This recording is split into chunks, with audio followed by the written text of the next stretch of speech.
पिछली वीडियो में हमने अपनी कार को मूव करवाया था लेफ्ट और राइट। मैं आपको करके दिखाती हूँ। इस वीडियो में हम इसको मॉडिफाई करेंगे मज़ीद, और ये जो हमारा टर्न स्पीड है इसको हम इंक्रीज़ कर देंगे।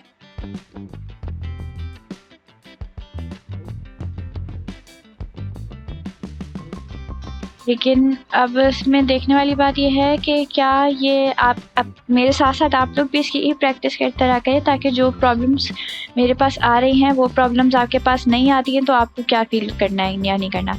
मैं इस टाइम एरो कीज़ यूज़ कर रही हूँ लेफ़्ट और राइट करने के लिए, लेकिन ना लेफ़्ट हो रहा है ना राइट हो रहा है। मैं कोशिश करती हूँ अब इसको टर्न स्पीड को 1 कर देती हूँ, फिर चेक करती हूँ कि लेफ़्ट राइट होता है या नहीं, क्योंकि माउस से तो ये नंबर्स चेंज करने पे नंबर्स चेंज हो रहे हैं, लेकिन वैसे लेफ़्ट और राइट हो रहा है या नहीं हो रहा।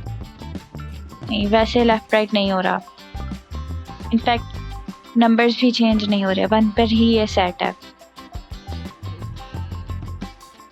देखें कुछ भी नहीं हो रहा, लेफ़्ट और राइट हो नहीं रहा। तो वो इसके लिए अच्छा, यूनिटी ने बिल्ट इन हमारे पास बहुत सारी चीज़ें ऐसी दी हुई हैं जो हमारी बहुत ज़्यादा हेल्प कर देती हैं। एडिट प्रोजेक्ट सेटिंग्स, हाँ प्रोजेक्ट सेटिंग्स में जाके आपका इनपुट मैनेजर जो है ना उसको क्लिक करें। यहाँ पे आपके एक्सेस आ गए हैं सारे। अब फ़िलहाल जो हमें इनपुट मैनेजर में काम है वो है हॉरिजॉन्टल एक्सेस का, क्योंकि हमें लेफ़्ट राइट करना है। तो अब हमारा ये इनपुट मैनेजर था, इसमें हमें एक्सेस देखने थे, एक्सेस में हमें हॉरिजॉन्टल एक्सेस देखना था। अब हॉरिजॉन्टल एक्सेस का इसमें नेम हॉरिजॉन्टल ही है। लेफ़्ट राइट आपका जो नेगेटिव और पॉजिटिव का इन्होंने दिया हुआ है। बाकी आप अल्टरनेट जो नेगेटिव बटन है, नेगेटिव मतलब लेफ़्ट जाने के लिए वो ए है, और पॉजिटिव जाने के लिए वो यानी राइट साइड पे जाने के लिए डी है। ये आपको आपकी हॉरिजॉन्टल की जो कीज़ हैं इससे आपको पता चल गया। अब यही सब ऑर्डर्स हम अपने कोड में लिखेंगे।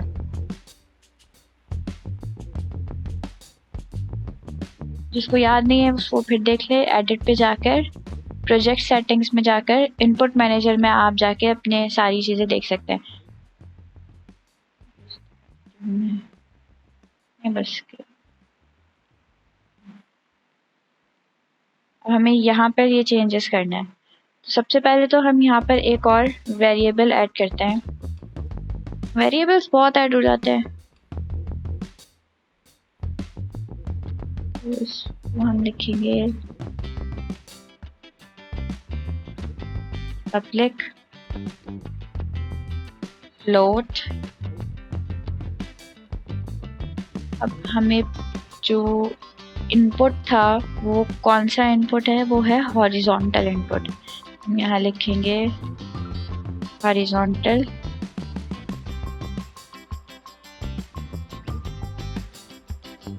इनपुट। हमारा वेरिएबल हो गया।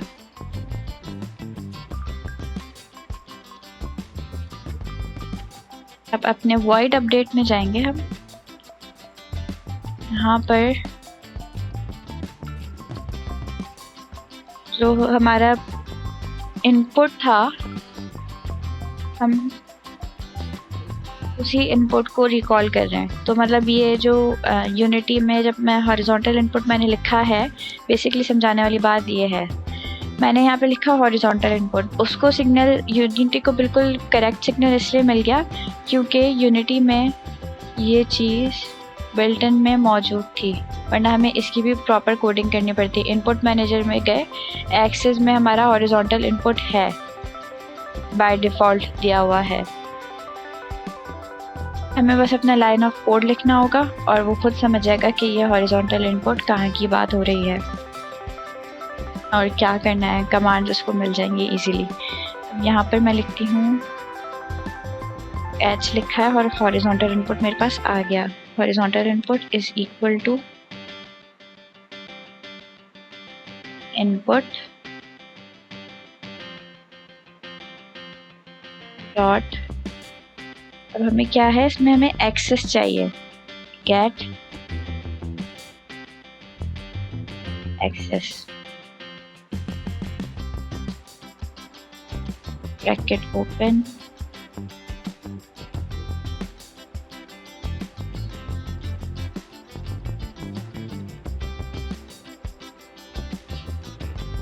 Horizontal,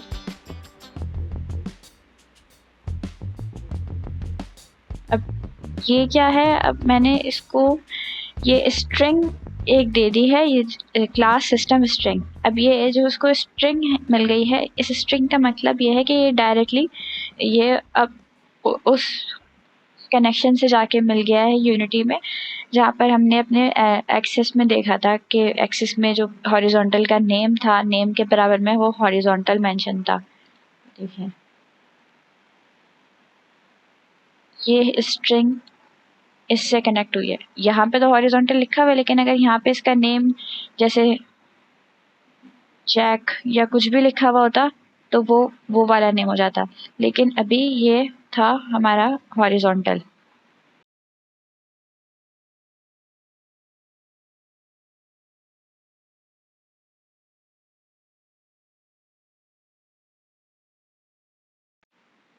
turn speed multiply by horizontal input. अब ये देखें, ये तीनों एक्टिव हो गए, ये खुद ही हाईलाइट हो गया कि अब ये इसके अकॉर्डिंग वर्क करेगा। अब इसको सेव करके हम चेक कर लेते हैं।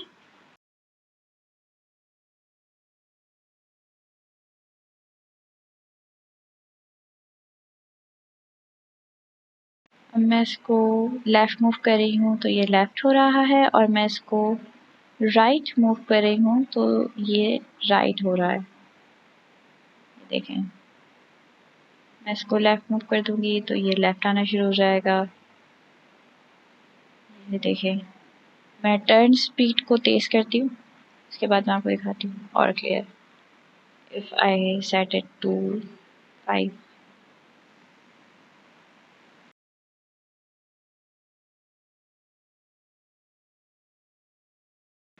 ये देखें टर्न स्पीड बेसिकली जो आप ये देख रहे हैं, ये टर्न स्पीड है कि किस स्पीड में लेफ़्ट टू राइट हो रही है, ओवरटेक किस स्पीड से ही कर रही है, वो है आपकी टर्न स्पीड। लेकिन अभी भी ये मेरी मर्ज़ी से आगे नहीं जा रही। अब मुझे इसको जैसे हॉरिजॉन्टल इनपुट हमने अपने कंट्रोल में लिया है, इस तरह से हमें अब वर्टिकल इनपुट अपने कंट्रोल में लेना है, जिससे हम इसको बैक भी कर सकते हैं और हम इसको फॉरवर्ड भी कर सकते हैं। अभी तो ये सिर्फ फॉरवर्ड जा रही है और हम इसको बैक नहीं कर सकते, खुद चलाना है अब, ठीक है।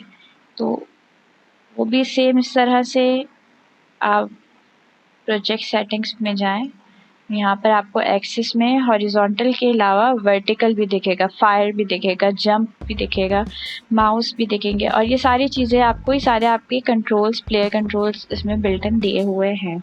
तो पहले हमने जिस तरह से वर्टिकल कंट्रोल दिया था, अब इस तरह से हम पहले हमने जिस तरह से हॉरिजॉन्टल अपना कंट्रोल लिया था, इस तरह से अब हम वर्टिकल कंट्रोल भी लेंगे। अब वर्टिकल कंट्रोल में क्या है, नेगेटिव बटन है डाउन, पॉजिटिव बटन है अप, और पॉजिटिव बटन दूसरा एस भी है और डब्ल्यू भी है। तो SWAD जो कीज़ हमारी होती हैं गेम्स की, ये इसमें सेट हैं। अब आप इसको हम वापस ये खोल लेते हैं अपनी स्क्रिप्ट, और एक और हम इसमें ऐड कर देंगे पब्लिक वेरिएबल,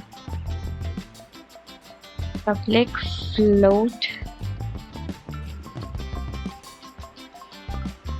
अब वर्टिकल इसमें नहीं लिखेंगे हम, क्योंकि वर्टिकल से इसको ये भी सिग्नल जा सकता है कि ये आसमान में चली जाए ऊपर की तरफ। हम इसमें लिखेंगे फॉरवर्ड।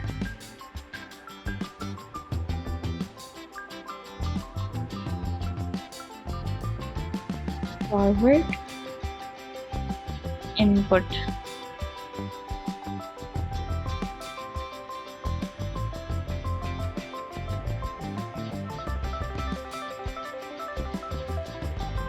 इस तरह से इसके नीचे इस तरह से हॉरिजॉन्टल इनपुट था, ऐसे ही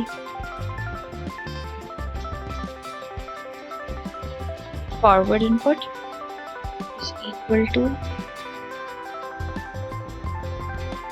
इनपुट डॉट गेट एक्सेस। एक सेकेंड,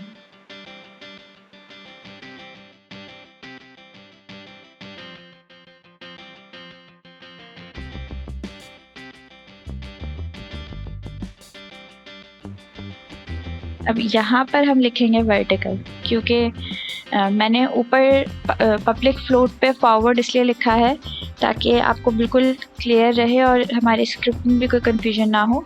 लेकिन यहाँ पर मुझे वर्टिकल इसलिए लिखना है क्योंकि ये वर्टिकल के नाम से मेंशन है। मैं इसको फॉरवर्ड कर सकती हूँ, लेकिन आप लोगों के पीसी में ये वर्टिकल के नाम से ही लिखा हुआ आएगा, तो बेहतर है हम इसको ऐसे ही छोड़ दें। यहाँ पे मैं लिख दूंगी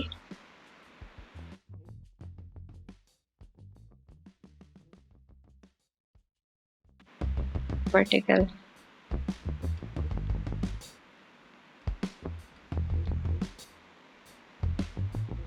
और अब इस तरह से ही मैं ने जैसे पहले टर्न स्पीड को मल्टीप्लाई किया था हॉरिजॉन्टल इनपुट से, अब मैं स्पीड को मल्टीप्लाई कर दूंगी फॉरवर्ड इनपुट से।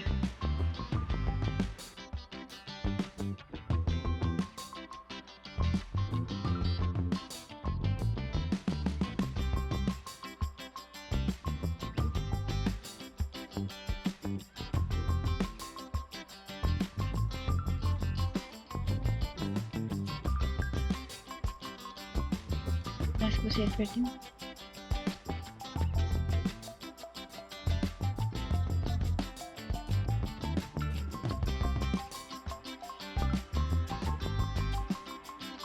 अब स्पीड को मैं 0 कर देती हूँ। पहले मैं इसको प्ले करके देखती हूँ।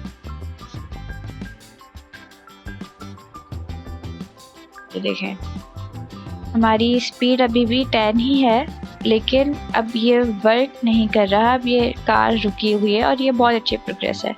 अब जब मैं फॉरवर्ड की प्रेस करती हूँ तो ये आगे जा रही है। मैं बैकवर्ड की प्रेस करती हूँ तो ये पीछे आ जाती है। ओके, अब ये गेम इंटरेस्टिंग हो रहा है। ये देखें,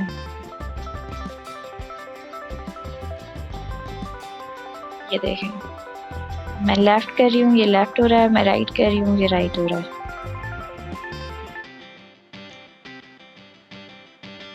अच्छा, तो हमने अभी इसको हॉरिजॉन्टल इनपुट और वर्टिकल इनपुट ऐड करके इसको चला कर देख लिया, सब ठीक है।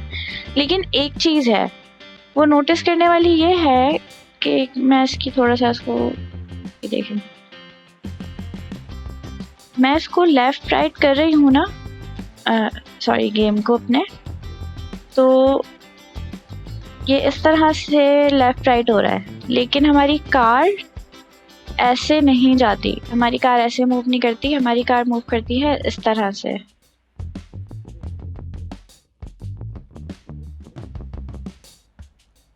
ये इस तरह से मूव नहीं कर रही। अब इसको हमें इस तरह से मूव करवाना है।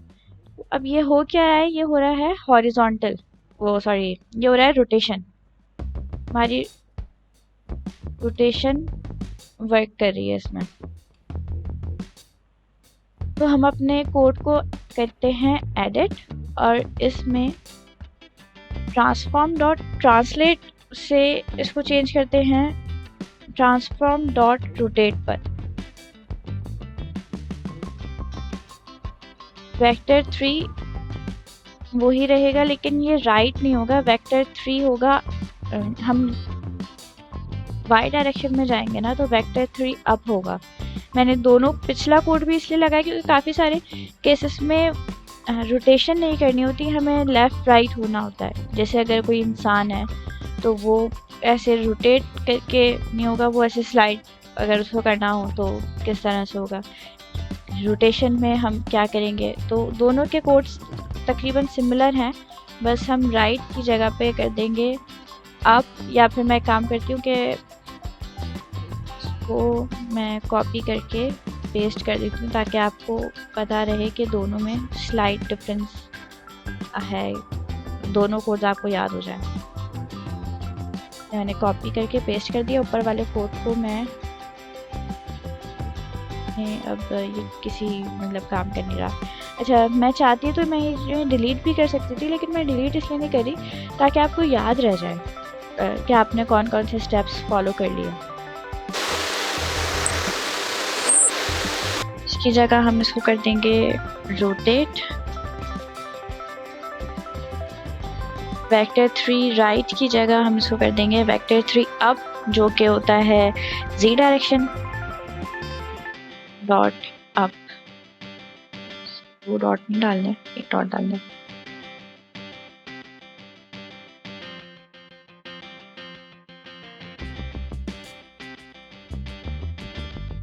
Time dot delta time. हाँ जी, तो हमें टाइम से टर्न स्पीड और हॉरिजॉन्टल को हमने मल्टीप्लाई कर दिया, बस ये चेंज हुआ है।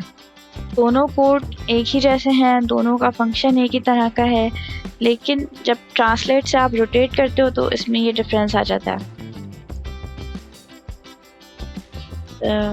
आप लोग चाहो उसको रख दो, वरना डिलीट कर दो। मैं इसको डिलीट कर दूंगी। मैं इसको सेव करती हूँ और हम इसको टेस्ट करते हैं फिर।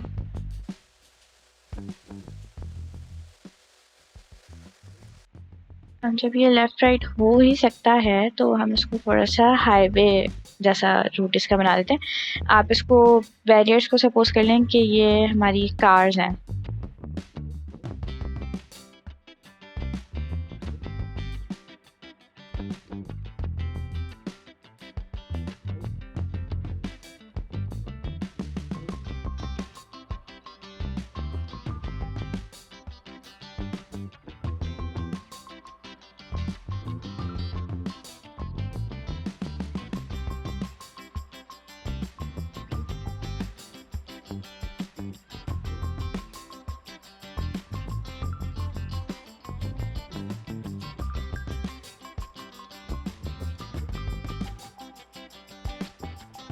मैंने प्रीफैब्स इसमें इसलिए ऐड किए हैं ताकि प्रीफैब से आपको ये इस चीज़ का आइडिया रहे कि जो रिजिड बॉडी हमने इसमें पहले से अटैच नहीं थी, हमने इसमें अटैच किया, वो हर प्रीफैब में अटैच है, तो हमें बार बार रिजिड बॉडी अटैच करने की नीड नहीं हुई।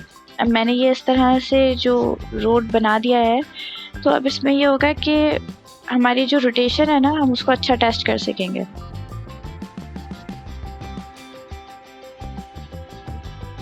अब हम इसको प्ले करके देखते हैं।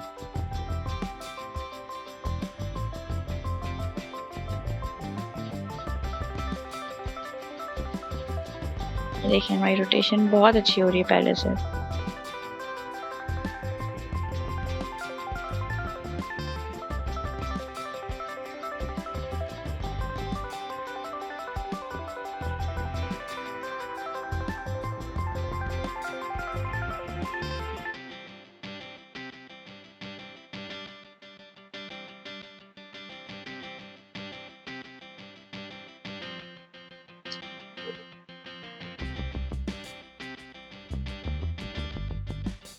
तो अब हमारी रोटेशन भी हमारे हिसाब से हो गई है, जैसे कार रोटेट होनी चाहिए वैसे ही हो गई है ये। मैं इसको थोड़ा सा इंक्रीज करती हूँ, 30 करते हैं इसको, चेक करती हूँ।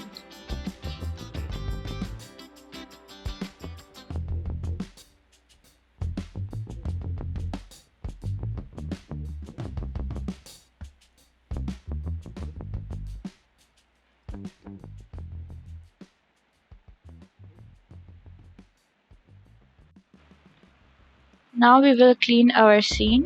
So what we will do, we will create empty game object and name it, for example,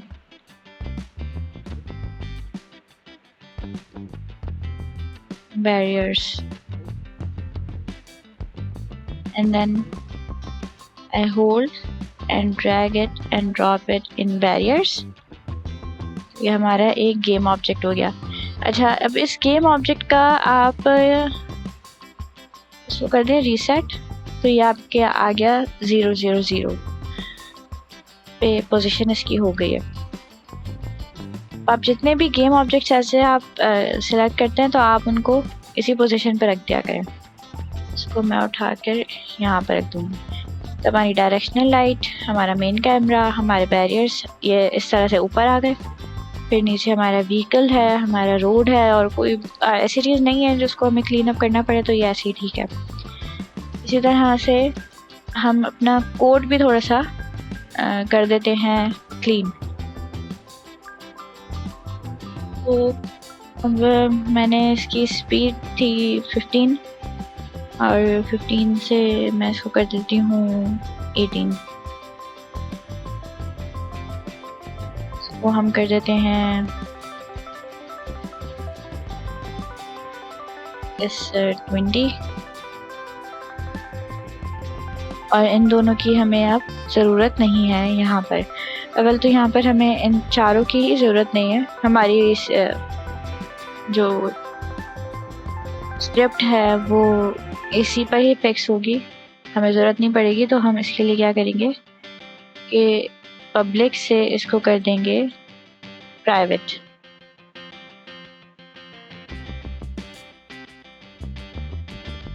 इसको भी कर देंगे हम प्राइवेट, इसको भी हम कर देंगे प्राइवेट।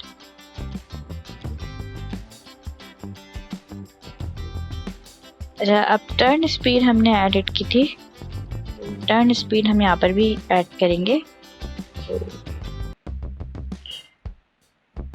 सॉरी,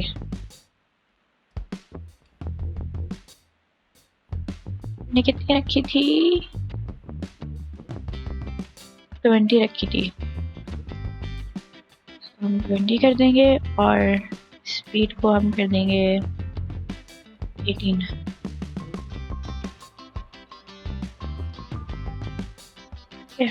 अब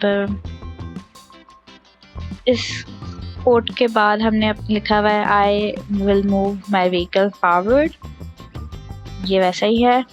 अब यहाँ पर आप चाहो तो एक और इस तरह से स्टेटमेंट ऐड कर सकते हो, हम ऐड कर देते हैं ताकि बाद में याद रहे। हम इसको लिखते हैं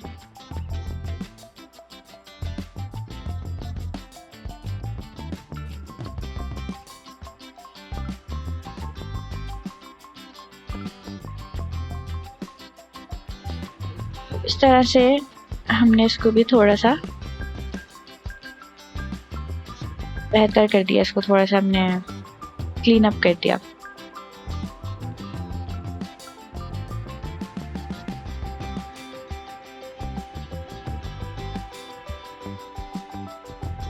सो ये वाला सेशन इतना ही है, इसमें हमने अपनी कार को कंट्रोल कर लिया है। अब जो नेक्स्ट वीडियोस होंगी उसमें मैं आपको कार से थोड़ा सा कुछ डिफरेंट दिखाऊंगी और कोई और हम गेम प्ले लेकर आ जाएंगे, लेकिन होगा वो बिल्कुल बेसिक सा ही, जिसमें आपको अंडरस्टैंडिंग हो और समझ में आए कि C# कैसे काम करता है।